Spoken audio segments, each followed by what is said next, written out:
இன்றைய வேளாண் ஆலோசனை நேரத்தில் கன்னியாகுமரி, தூத்துக்குடி, விருதுநகர், திருநெல்வேலி ஆகிய மாவட்ட விவசாயிகளுக்கான வேளாண் ஆலோசனை.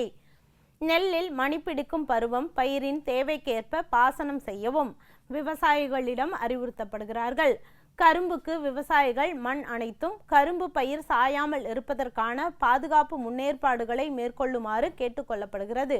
வாழை சேதமடையாமல் தவிர்க்க விவசாயிகள் வாழை மரத்திற்கு மண் அணைத்து நீர் தேங்காமல் பார்த்து கொள்ளுமாறு கேட்டுக்கொள்ளப்படுகிறார்கள்.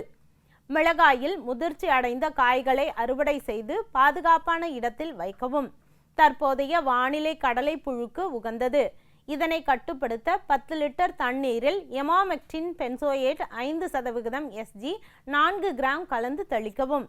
பருத்தியில் காய் வெடித்தல் பருவம் மழைக்கு வாய்ப்பு உள்ள காரணத்தால் வெடித்த பருத்தியை அறுவடை செய்து பஞ்சில் ஈரப்பதம் அதிகரிக்காமல் இருக்க பாதுகாப்பான இடத்தில் வைக்கவும்.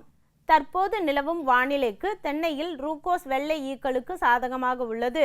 என்கார்சியா ஒட்டுண்ணிகளின் எண்ணிக்கையை அதிகரிக்க நீர், மைதா கரைசல் தெளிப்பாக தெளிக்கவும். மஞ்சள் குச்சி பொரியையும் வைக்கவும்.